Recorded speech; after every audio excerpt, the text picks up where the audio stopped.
couple of friends. And the man, the myth, the legend himself. That's you, right? That's Raymond. Oh, that's me. Of course, that's you. Of course, it's you, Raymond. Come on now. Wonderful. I'm excited to be here. We're excited to have you here Okay, too. Yeah, I'm so excited to be here, guys. Good to see you. And Thelma, good to see you, Thelma. I adore you. Oh, you too. The feeling is mutual. So, everybody's joining does right on time. This is great. does anybody have any wild weather stories over the last 2, 3 weeks? Because I feel like everywhere across the country has Okay. been insane. Yes, we have here in Wilmington, North Carolina, it's like once every 10 years. So we had one of the biggest snows since the 1989. How much Wow. did you get? About 6 inches, which is a lot. It lingered for like 3 days and everything was stopped. Nothing open, everything closed, shut down. We're all dangerous out there on the road. I was gonna ask, did you try to drive on it and risk it or No, what? no, we've been in the house today. I just got out for the first time since Friday. So, uh, Very yeah, we nice. were in lockdown. Yeah, I grew up in Colorado and I live in Utah, and it is so weird because everyone's like, we're getting snow and we're getting it here in Virginia and we're getting it here. And Utah's dry as a bone. We've had like one snowstorm. We're officially at the worst snowpack that we've ever had. Somebody died skiing at Park City this weekend because there's like Oh my God. ski resorts are operating at like 20%. So send your snow our way, Thelma. We'll take it. Yeah, that's right. Oh, that's crazy. The weather's been very dry here too. Like I mean, I'm in San Diego. I can't complain about anything. But like it's been like 80s during the days for some reason, and then it's like 40s at night. And so like the big shift I think finally got me. I was telling people, I was like, guys, I'm gonna get sick here soon. And this morning I like woke up with a sore throat and I'm like congested and I'm like, yeah, this is right. This is what happened today. This Yeah. is Marissa's alter ego. When you get like the raspy voice, Yeah. Yeah. you got Yeah. you This, got to can you you got to hear name your you got to name your alter ego, Marissa. Yeah. it? Here in America, sometimes we have where it's like 85 during the day and at night it's like 30. So it's Yeah. crazy. It goes from one extreme to the other. So we just dress in layers. I know, like you don't know how to yeah, like I went somewhere the other morning and it was like cold during the morning, but I was like I knew it was gonna warm up. So I was wearing like a hoodie and like shorts. I was like, I don't know where I'm going. I don't know what the thing's gonna hold. But here we are. Okay, I people friends. people will find and they'll figure this out about me. I like to joke. Well, last thing I'll say, Marissa, and I'll pass it off to you. I was gonna joke and be like, "Hey, Raymond hasn't told hardly anybody this, but his alter ego name is Ray Ray. And he wants something needs to get a little crazy. So just so you know, You could call me worse. I'll answer it, Ray Ray. Just call me. That's all I'm looking for. When I was little, my alter ego was Melissa because I had glasses that I never wanted to wear. And so I would go, it was so stupid. I was in elementary school, so like give me a break. But I didn't want to wear glasses all throughout the day at school. And so when my mom would come to pick me up, all my friends would be like, "Oh, you got to bring Melissa out. You got to bring Melissa out." So then I'd put my glasses on, and like she totally knew my game. She knew what was going on. But like I thought I was only messy. I was just giving myself a headache all day. Like it wasn't benefiting anybody. But we still joke about Melissa being my alter ego for everything. So Melissa's out there. Okay, but I'm so excited to have all of you here. I think pretty much everybody that registered has joined already, so that's incredible. But I am Marissa Gonzales, if you guys don't know me, and I'm joined today by Mr. Nathaniel Baker, who you've already met. And we're gonna talk about this was all Nate's idea. This was Nate's idea. This is like his baby, and I just helped it come to fruition. But his vision was like, okay, obviously industry partners are always selling to DSOs. And then what happens? Like, like a lot of people reach that finish line and they're like, okay, cool, we did it. We got the DSO. Very cool. Okay, well now what? Like, how are you going to keep them around? How are you gonna, this is when the work actually starts. So that is what we're here to discuss today. Okay, so again, why does this conversation matter? So there is, we've covered, Sarah and I have covered, how do you grab the DSO's attention with branding? How do you get that interest established? How do you start forming that relationship? But now this is okay, they've made the decision to move forward, so give them something to move forward with and give them some kind of structure. And Nathaniel's perfect to speak to this because he's out in the industry partner trenches all day. So Yeah. he's And Marissa, it's not just mine. I mean, we're not all on islands. We all are together as people. And I've worked, 15, 16 years in sales in a few different capacities, different verticals. I did door to door for almost 10 years, ran teams, regional trainer. And you go working, I would say most people, if they come into dentistry, if they don't have the experience, they start usually like maybe SMB or maybe in like a lower part just with the number of locations, or they come in from outside the space and they go right into DSOs and they just expect it to operate exactly the same way as any other kind of vertical or industry. And it doesn't because it is that brand. It's so unique as to the responsibility that's required. So I banged my head against the wall, I think, for a good couple of years as I really tried to figure out how to create this kind of responsibility from both the vendor or the industry partner and from the DSO. And as Marissa and I were putting this together and we were bringing the content and we have the free mutual action plan resource that we're excited to share with everybody. Um, I thought, it's better to bring someone like Raymond in who has worn so many different hats with these groups and let's actually talk through the experiences and let's not just do a big long slide deck for a webinar. Because I think all of us have been on those webinars and we check out at about 15 minutes and then we're texting or we're doing our other thing and that's not the kind of value that we bring. That's not the value that Marissa brings or our Thrive Tribe or what Raymond does, now at 3D Shape and what he has done before. So we're pumped, to say the least. Sore throats and all, right, Marissa? Yeah, Nate texted me this morning, all caps, I'm pumped. That was one of the first texts I saw today. I said, all right, I gotta rally, I gotta drop some Dayquil and get it going.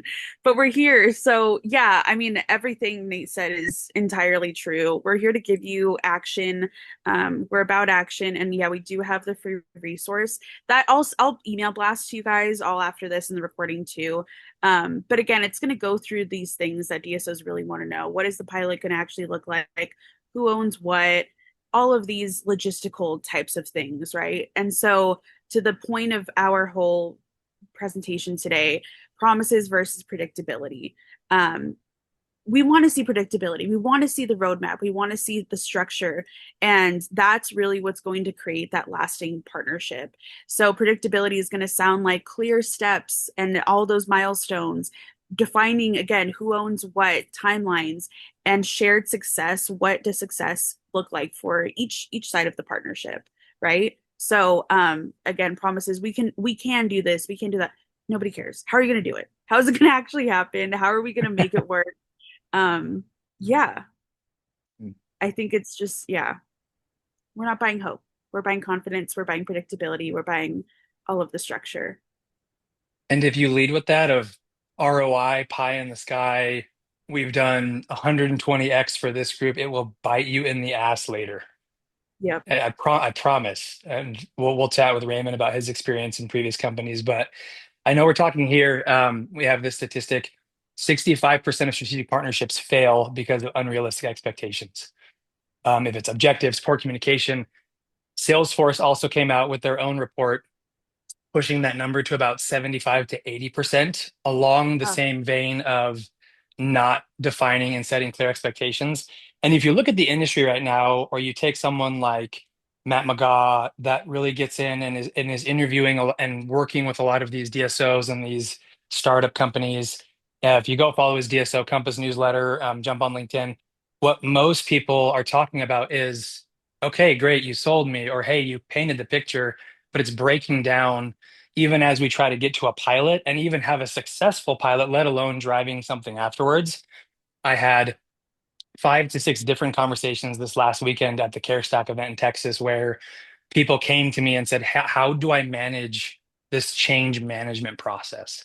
right? So I think we've all felt it and we've all had those kinds of experiences.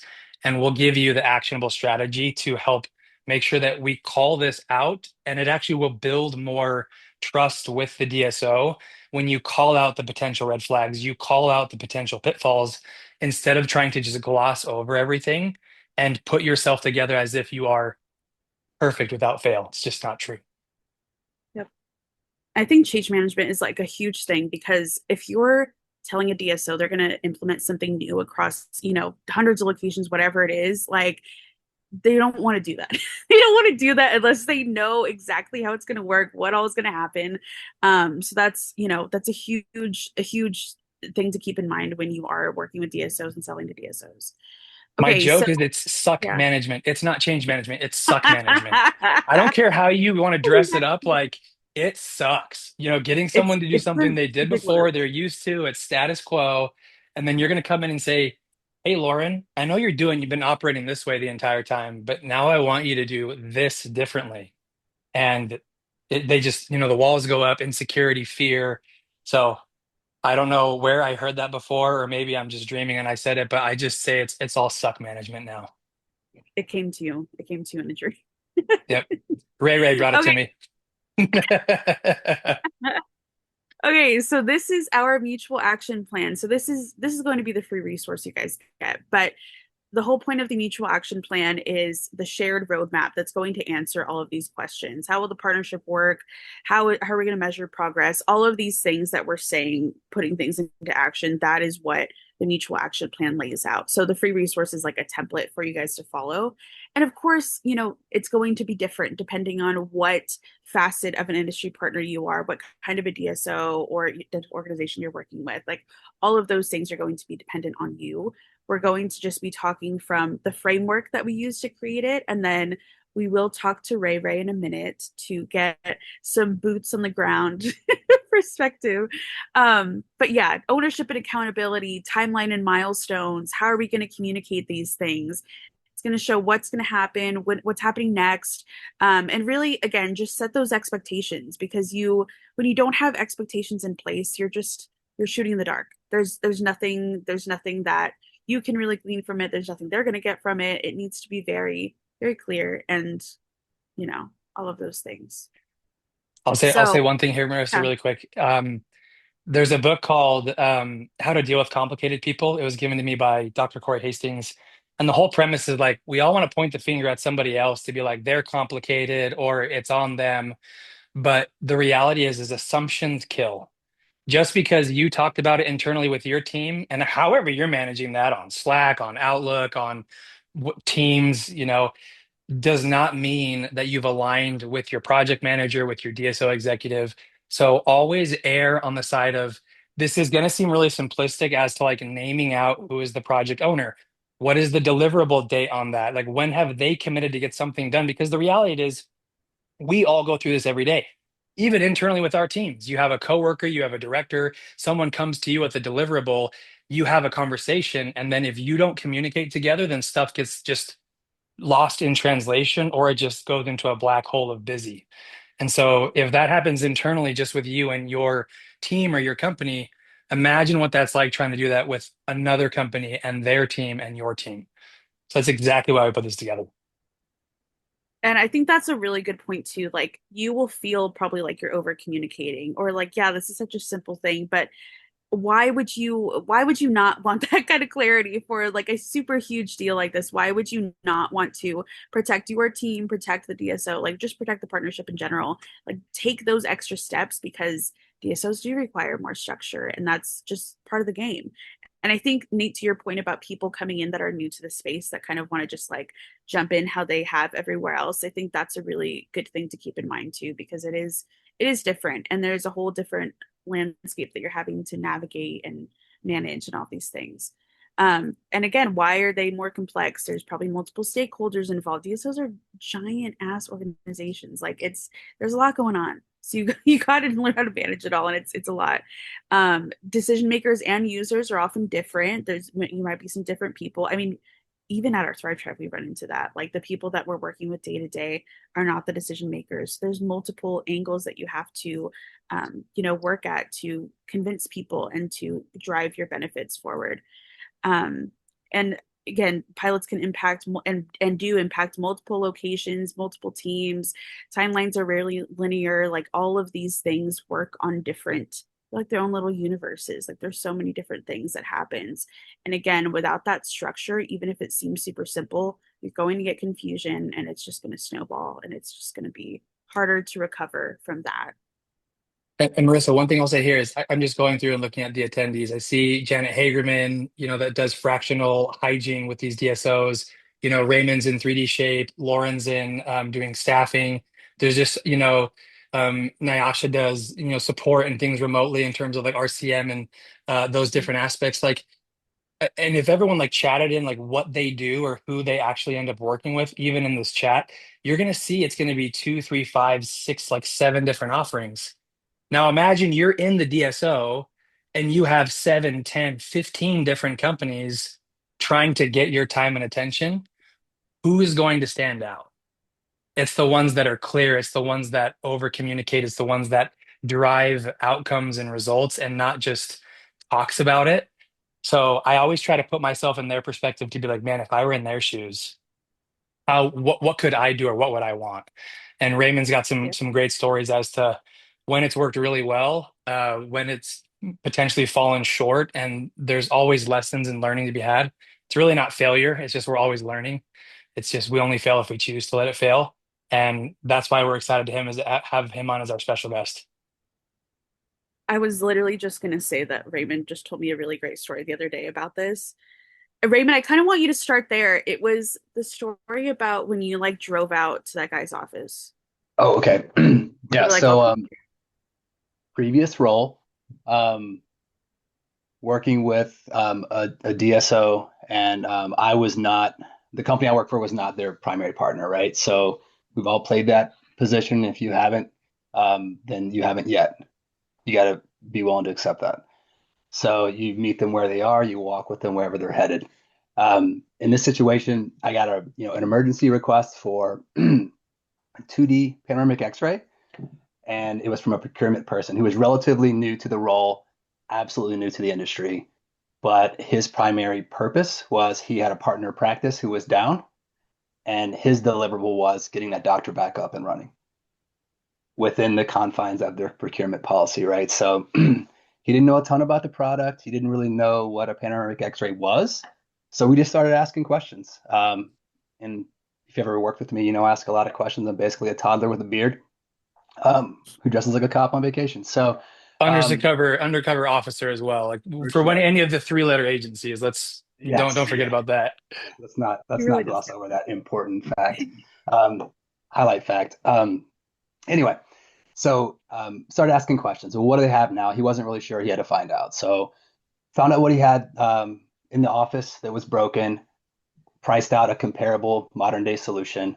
Also asked about, what types of dentistry are they doing, right? Do they have any implementation plans for the future? Any upcoming projects where they're going to be added additional dentistry to make sure that whatever solution they bought today satisfied their need in the next coming years, right? Future proofing. And then I also threw in my recommendation for what I thought was sort of the best option. Sent them over 3 quotes, and just asked, what's the next step from your perspective? I would love to come in and speak to, each one of these and how I think they could best suit the needs for the group and also ultimately the practice.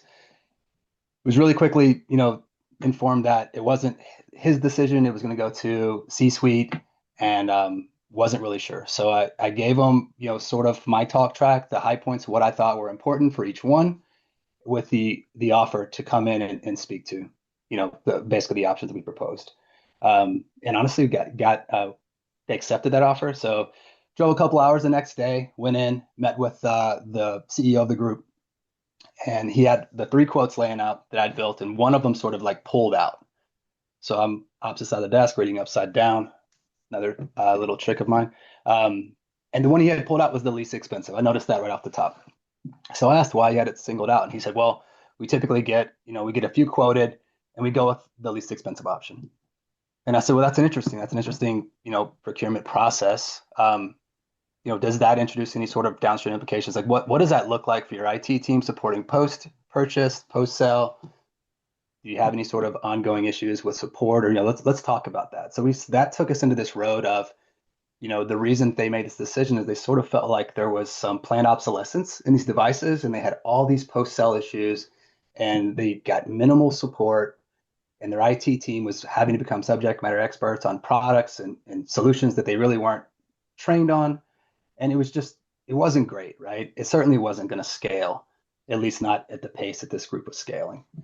So I started speaking about, the levers you can pull, right, when you choose a partner. And then just for time frame, this was backside of 2020 where everyone was selling partnership in the market. It was like everybody's favorite buzzword, but if you ask anybody to define it, everybody had a different description. So I was selling the concept of partnership, which was conceptual and heavy lift, right? Because every group's different. And if you try to treat them all the same, your results are going to reflect that. So as we started moving through that, I started talking about, well, here's what an extraoral imaging manufacturer can do for you if you partner with them. It could start off with doing an inventory of all of your panoramic X-rays in this case, looking at what you have, anything that's under their umbrella. You could have them build out a wiki for your IT team, best practices, how to support, how to configure, any sort of positioning tips based on individual devices, because they all have a little bit of a different positioning methodology. So as we started going down that, I could kind of see his eyes glossing over a little bit. And I said, ultimately what we're looking at, you're looking at a purchase price. And I think we have a cost to consider with these decisions. And the cost would be if we continue to sort of partner with whoever is the least expensive option at the time, we're going to have layers of complexity. It's going to be hard to support, and it's going to be very hard to scale. So going through that process, kind of walking through with their IT team, it was not all done right there on at that table at that time. I've heard a couple of people say this, just side tangent. I promise to be a quick one, short one, Marissa. I hear people talking about sales velocity in an enterprise space, and it makes me cringe every time because sales velocity does not equate to selling in a DSO. So if you're measuring sales velocity, I would say stop and measure something else that matters. In this case, the end result, if we fast forward, probably 20 days, was they chose a new partner for all 2D imaging, extraoral imaging. That partner built out a wiki, basically like a URL for their IT team for best practices on configuring those devices, clear escalation path for support, because we all know, I'm not sure, most of us sell technology, some form of technology. So if you don't know, this technology does break. It's not if, it's when. So having a plan in place for when this breaks, here is your point of contact. And if there's human beings involved, we're not all perfect. Some of us are, most of us aren't. We have to have a path for when things go wrong, when the wheels fall off the bus, here's how we're going to get them back on. And that looks like a clear escalation path. So that offers predictability into a procurement process. No matter what that procurement person's experience is or product knowledge is, we have a lot of great products in this industry. I would say most of the products that are in the market are good products, but where they fall short is maybe misalignment, right, with the client and user, purchaser, however we're going to refer to the human beings buying these products and services. So creating that predictability for here's how you configure, here's the post-sale best practices from an IT perspective, here's how your clinical teams will position, because also staff turnover. I don't know if Lauren could probably educate some of you all, but staff turnover is a bit of a challenge no matter who the group, private practice, DSO, doesn't matter what segment they fall in. Clinical staff retention is a challenge set, so we have to plan for that as well, right? So we're risk mitigating ahead of any sort of transaction taking place. That is sort of, I'll put a button on that one there because I could probably keep going on and on. But I think the biggest thing when we zoom out from that, I was selling a product, right? A product that the company I work for did not make. So I was a reseller. But as a reseller, if I came in with a product focused transactional approach, I would have been focused on a price, a SKU, the availability, and maybe a promotion, right? What the outcome would have been, probably a faster deal, a lot lower differentiation, a lot higher price sensitivity. And I think the manufacturer in that situation becomes sort of interchangeable. And when you're selling something and you're not the manufacturer, there's so many resources that that manufacturer partner can bring to that relationship that I think you're doing yourself and your customer a disservice if you don't bring that manufacturer to the table and have them commit. What more can you do, right? What more resources can we bring? What type of augmentation can you bring to this customer or to my organization as a reseller if we were to partner in this space? Hey, Raymond, can I jump in here for a second?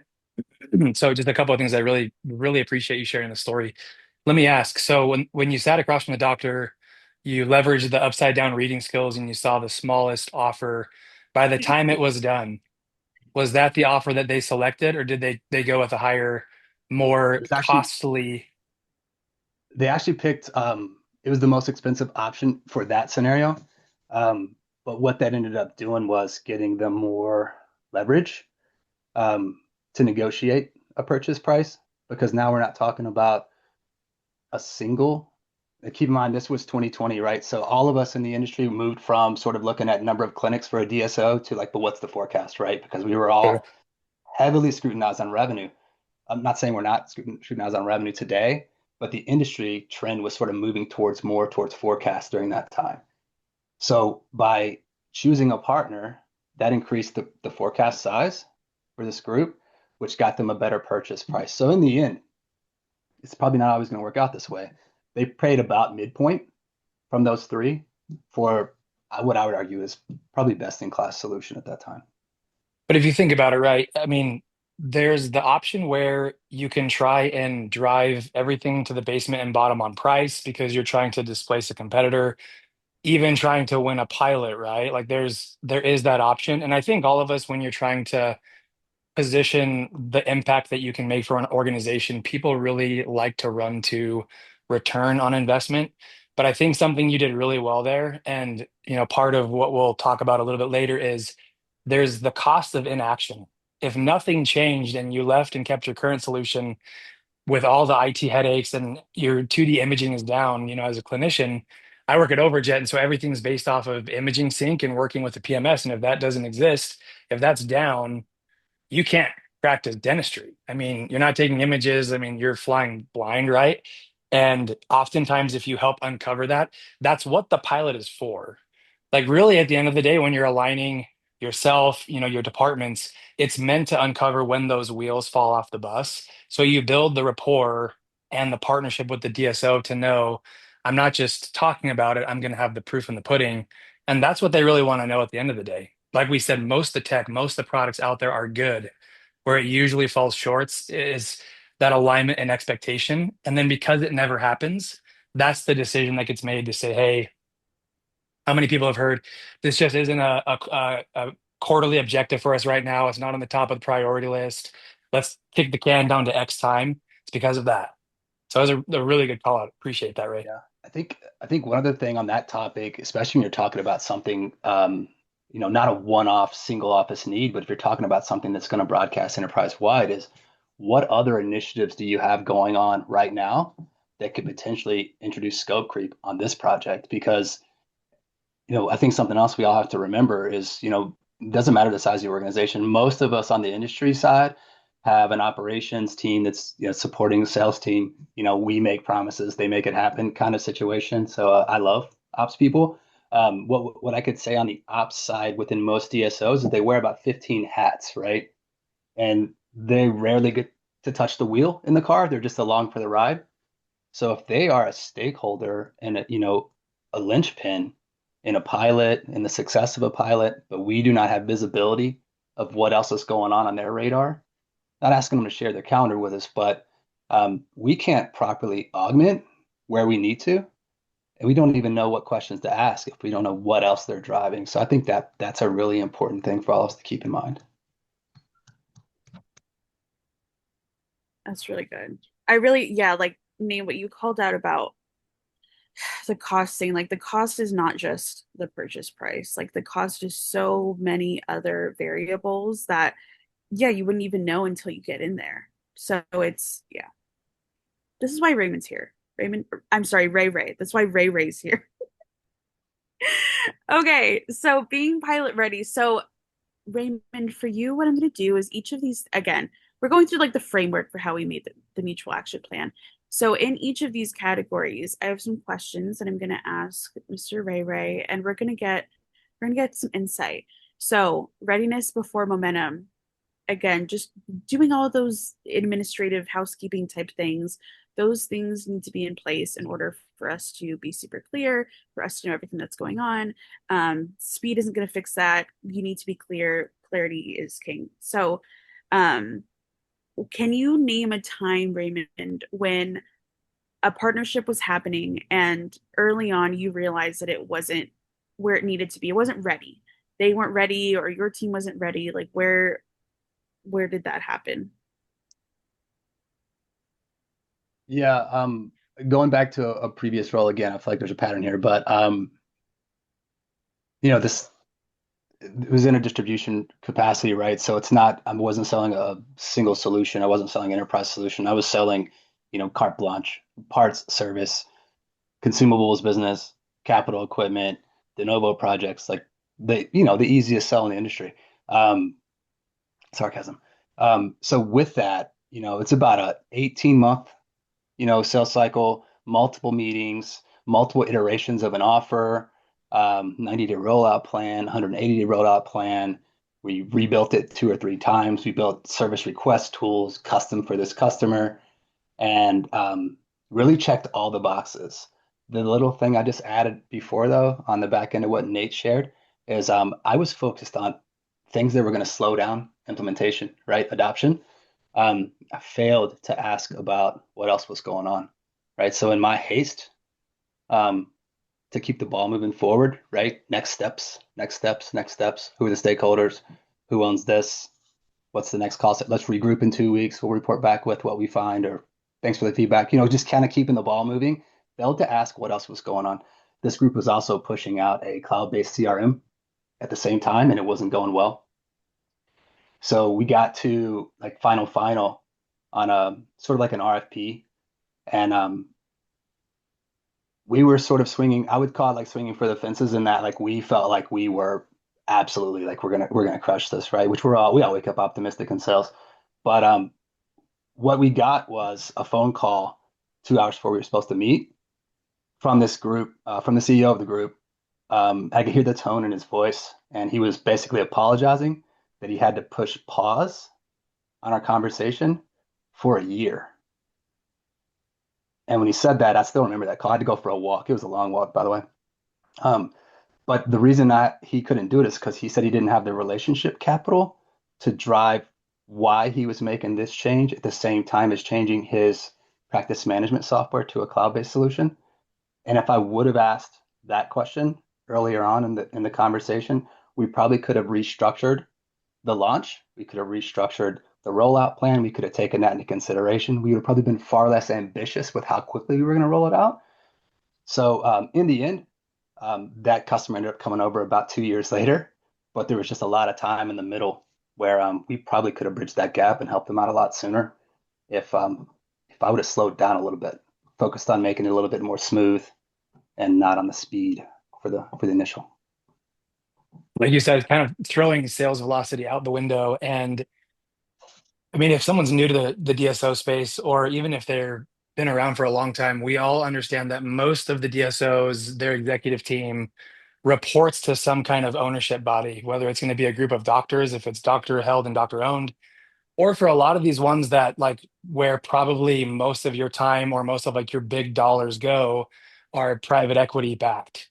And so if you can't really make sure that what you're doing is not that top priority that the DSO is going to go drive to private equity, if they can't speak clearly walking into those board meetings, like you mentioned, Raymond, on CEO doesn't give justification of an opportunity cost of saying, I need to do my cloud-based CRM and what Raymond is doing, then we're all kind of just chasing, and like running circles on our and kind of trying to grab our own tail.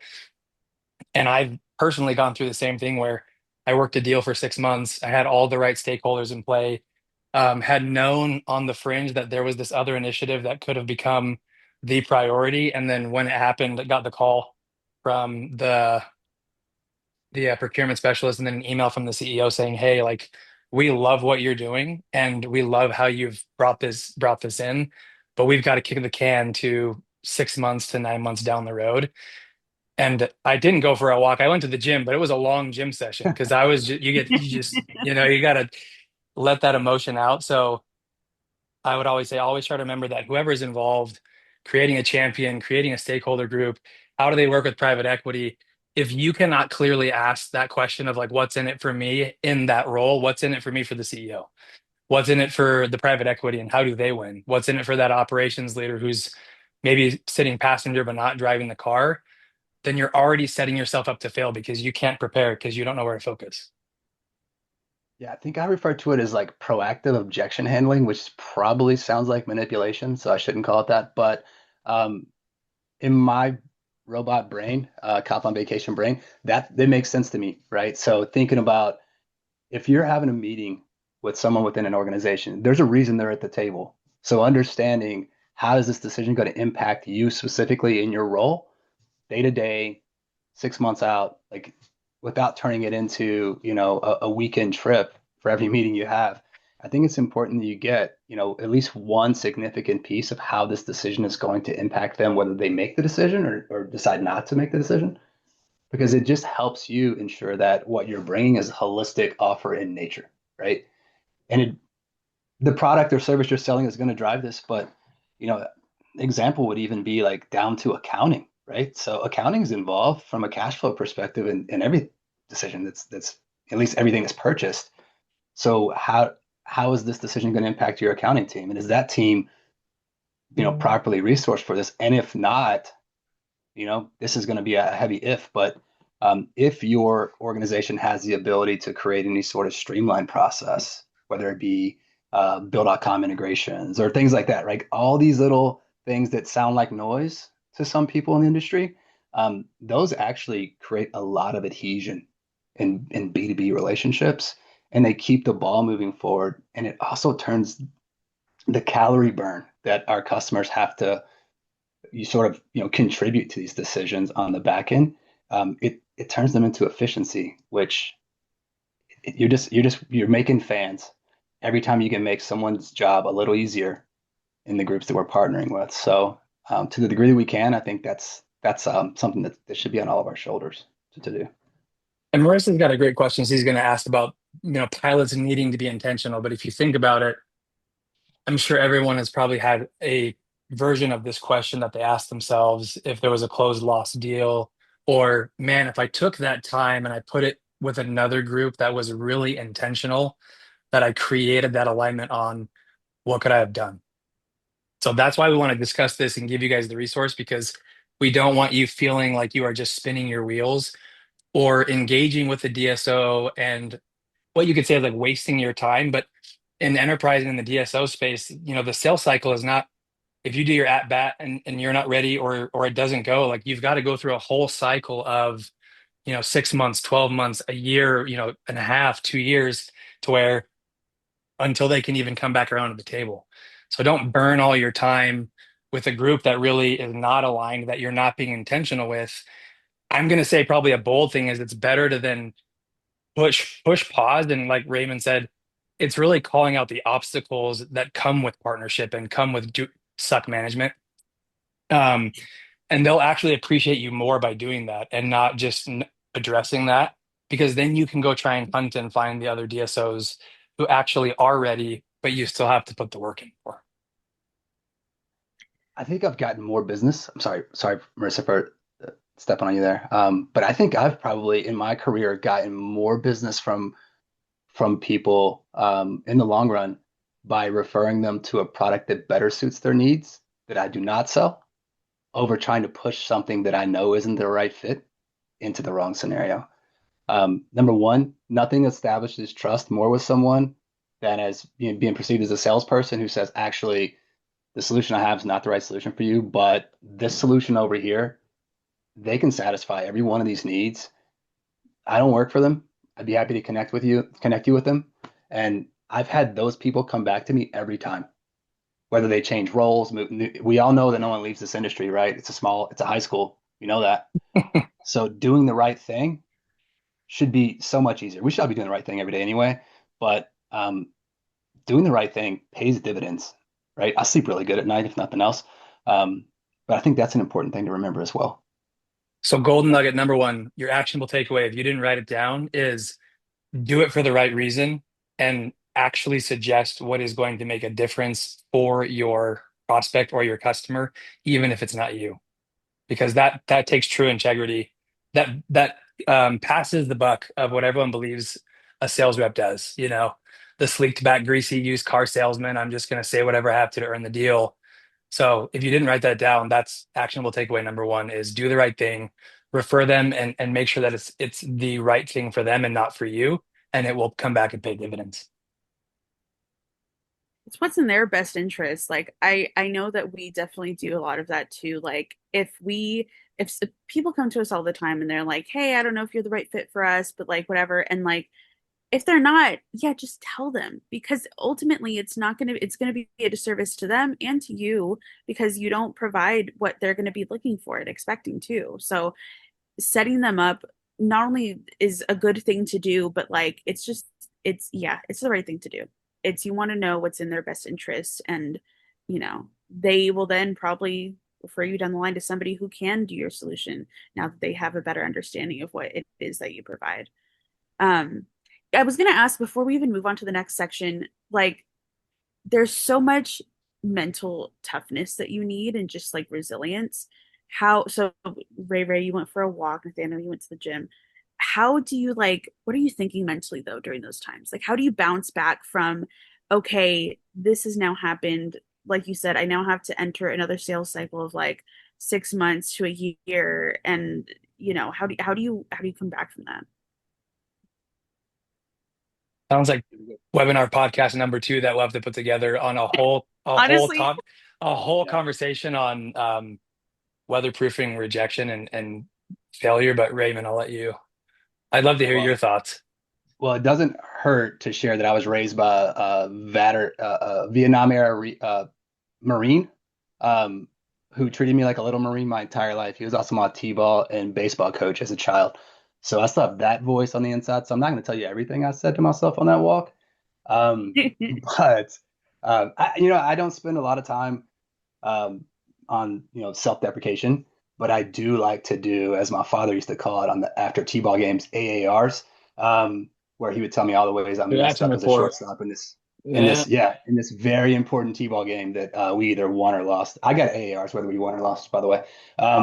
So I do think about that. Like, okay, so what did we miss? What are the known knowns that we missed? What are the known unknowns that we missed? So the next time I ensure that I don't make that same mistake. Um, Listen, I'm as competitive as everyone. I do not think everyone gets a trophy. That's not how I live my life. No shade if you do. But for me, I've learned far more from failure than I ever had from success. And I know that's corny as can be, but it's real. For me, also like physical activity helps me be a better human being. So I do go on walks. I do go to the gym.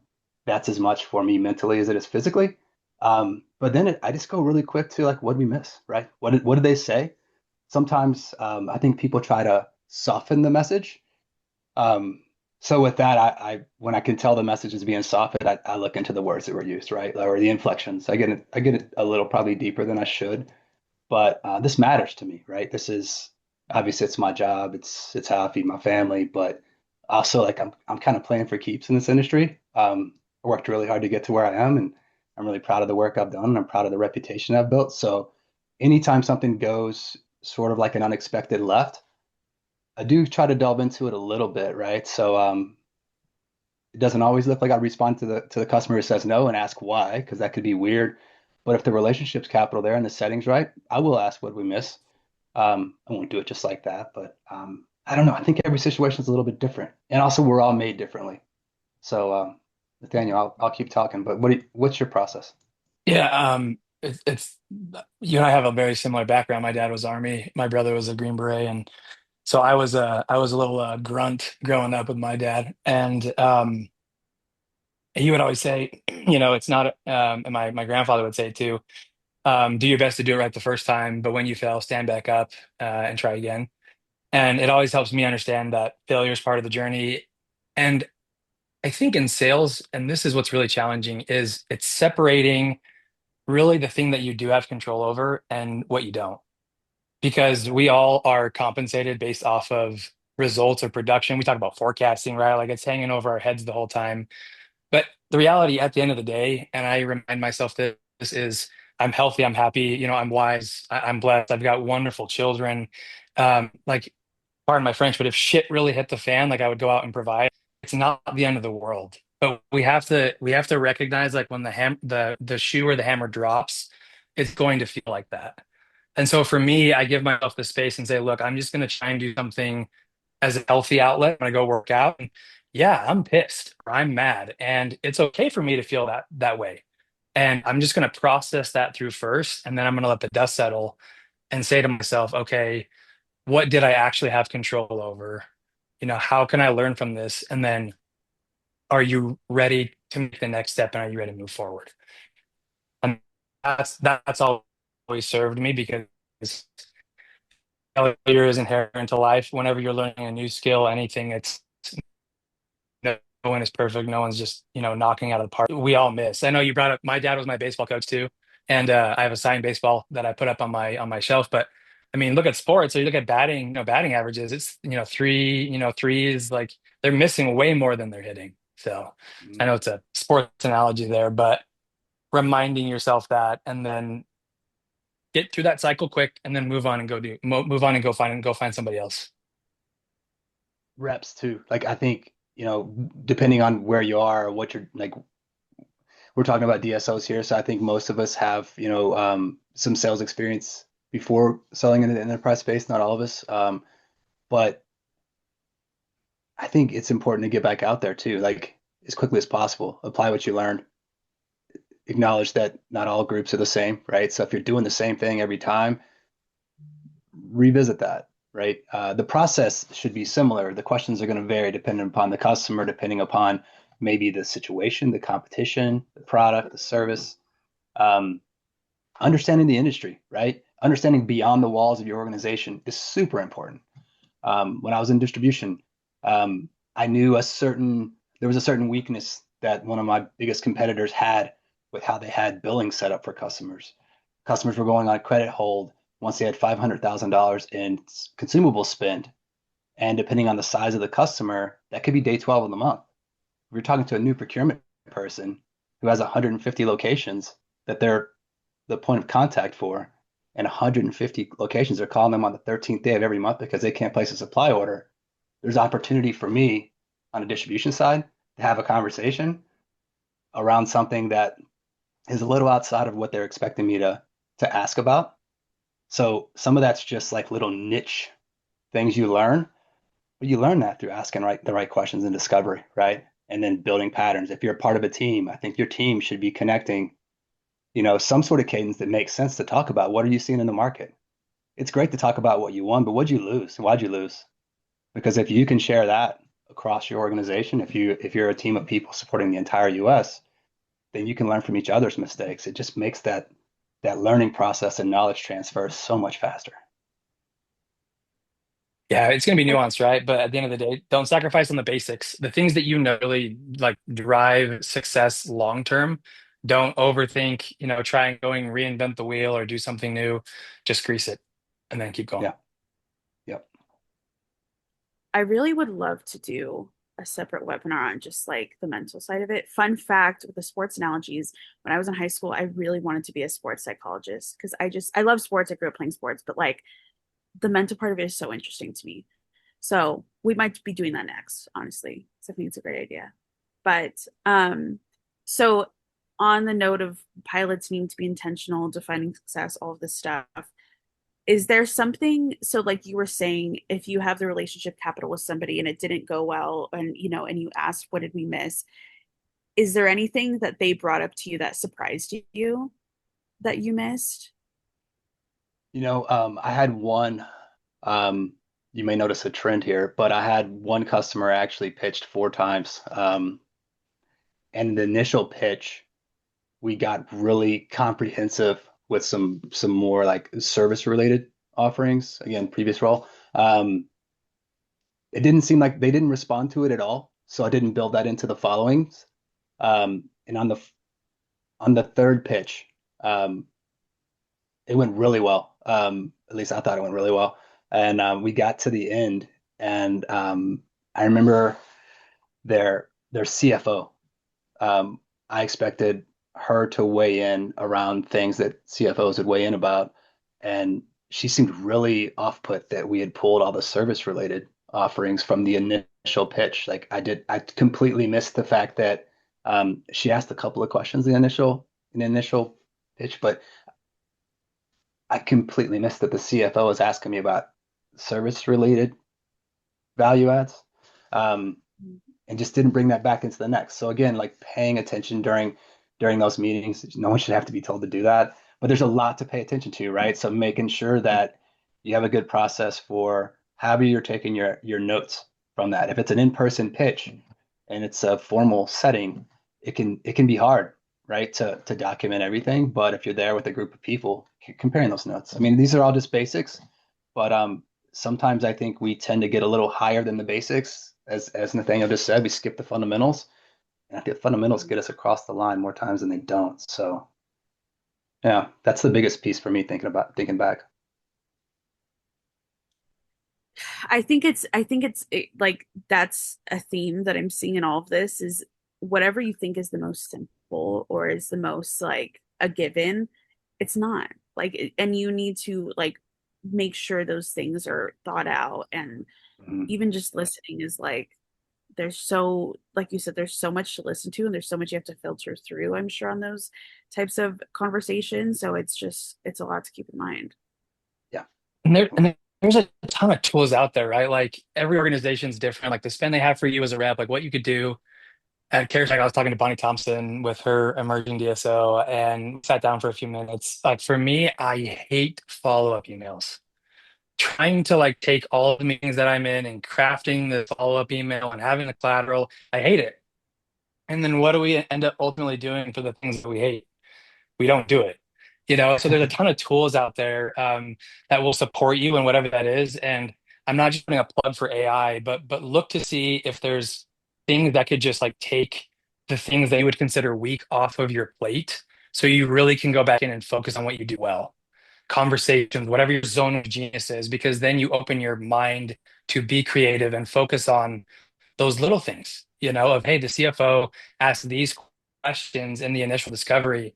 I haven't built anything out on that. So just remember, ultimately, it comes back to each person, but tons of resources out there to do it. Chat GPT, Claude, you can go in and like build in your own sales advisors. You can build in your own tracking softwares, Gong. I mean, there's so many different ones that will hook into Salesforce, HubSpot, whatever your CRM tool is. So again, it's usually not the technology or having access to support tools. It's just that we then don't think it's usually important enough, and we kick that can down the road until it happens again. And you can learn on it the first time from somebody else's experience, or life will continue to teach you over and over if you don't adjust behavior. Yeah. Continues to teach you until you learn, right? Isn't it weird how that works? Yeah, You basic will keep principle in getting life. you'll keep getting the same message over and over and over. Yeah. Well, as we have the last few minutes here, and I really want to, Miss Sarah, if your deal depends on it, on explaining things later, it's already at risk, of course. But I do want to get to if anybody has any questions that we can answer. Does anybody have any questions about their experience or about, I don't know, anything that we talked about? Is there anything that we left out that you would like to know? Or Raymond and Nate, is there anything that we didn't touch on that you think we should? Let's see. I mean, I think Raymond is a kindred spirit and like a pea in a pod. I think he and I could probably sit here and rip for a couple more hours, and we'd probably lose the attention span of everybody on here. But I think probably myself included. But I think to recap and really bring the whole thing home is these kinds of resources. They're out there to help you map the future. They're out there to help give awareness on things that are important as you work with a DSO. And like you said, do not just assume, assumptions kill. Do not assume that just because you know what it is, that somebody else does. because that's not how life works. And we have to do it through communication. So when in doubt, over communicate, figure out a path that works. I have a 50 location mid-market DSO right now in pilot where I have the CEO that I talk to via text. And I will give him status updates. And I'm like, look, you don't even have to text me back. Here's where we're at, or this happened. I have the CCO on an email chain with my enterprise customer success manager. I have the director of operations that I will call or text. Just like go to the DSO, like Raymond said, meet them where they are, engage with them how they want to be engaged, and show up to serve first, and it will all come back. It's never about you. You are only there to really connect the dots and make sure that it continues forward. So if you find yourself at the end, your after action report, you can't go back and actually be like, hey, this is why it failed. That might be a great place to start to say, how can I kind of try and get this information throughout my process so that I can minimize how often this happens. Don't forego the basics because they're basic. That's why everyone knows it with working out and getting like in shape. It's not rocket science. You need to expend and burn more calories than what you intake. But how many Yeah. people talk about, the different diet schemes that are out there, or like the whole food versus like how things are. It's not saying that it's not important, but we want to overcomplicate things because then it justifies the reason why we didn't do it. Instead of go back to the basics and say, binary, did I do this? Yes or no? And if not, okay, cool. No one's perfect. I'm not going to beat myself up about it. I'm not going to kill my own self-worth. I'm going to learn and I'm going to move forward. Yeah, someone said to me once, clear is kind. And I don't think I've ever forgotten that. We can't make everything, crystal clear. I mean, there's some complex scenarios and complex implementations that take place in our industry, but we should be able to clarify it as much as possible. And, to the question, I don't think I really acknowledged with the pilot aspect, the biggest piece I've seen with pilots that fail is we didn't define success before it started. So getting really specific on if you're going to pilot something, you can't have more than three measurables, and those need to be clearly defined. And if they're not clearly defined, don't start the pilot until they are. And I 100%. think I we could could probably not roll that echo that. into Yeah. nearly anything else we're doing in the enterprise space. Could not echo that further, Yeah. Raymond, is if you, with your stakeholder group, whoever it is, if you did not define what success looks like, 95% you'll fail because it's not clear to them.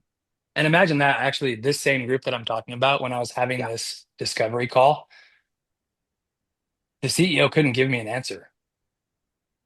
And so we had to stop in that moment and be like, look, all other things aside, let's just find one success criteria that you agree that is actually success that you could take to your private equity or whoever it is. And if they gloss over it and you gloss over it, that's a great place to remember is it defined or not? Right. Well, I know we're coming to time, guys. We just want to say thank you, everyone, for taking the last hour to listen to Pop on Vacation with Raymond, myself, and Marissa. Thanks, Marissa, for putting together the free resource. And also, hit us up and text us, DM us, or whatever the case. If you're getting into it and something doesn't make sense, this is a fillable PDF. So you're going to want to make changes and you're going to want to customize this to your use case because everyone works a little bit differently. But if you have questions, come talk to Marissa, come talk to myself and Raymond. We are more than willing to like get and dive into the weeds with you because I feel like we dive in the weeds all day, every day. And these kinds of operational alignment strategy conversations are my bread and butter. It's what I do every day. So would love to I help was gonna say, I think anybody. that's all of our favorite things. Oh We're yeah, just we getting in just the weeds. jam, just getting in the weeds. So come our way. We would love to support and give us your feedback too. You put in the mutual action plan and you find something successful, share that out in the space, share it on LinkedIn, share the successes, have the vulnerability to show your failures. I posted on that earlier, and then we all come together and we learn more as an industry. So thanks for coming, guys. I appreciate all of you, Raymond. I appreciate you taking the time. Nathaniel, thank you for coming to me with this, and Yeah. we'll get some other good ones going here. My mind is Part cooking. My wheels are. part two, what happens? What do you do when you fail? When something happens or there's rejection, how do you rejection proof the one industry that rejection is a part of all day, every day? I think it's a great follow-up. You install a punching bag in your Yep. Yep. Hey, yeah, I'm sure we Great all way have to stories. start. Yeah. Yeah, we could have hours of conversation on that. All right. Well, thank you so much, you guys. I will be sending the resource and the recording of this, so you guys can see all the slides and all those things. But thank you so much for being with us, and I hope you all have a great day. Thanks, everybody. Have a great day. Thank you. Bye.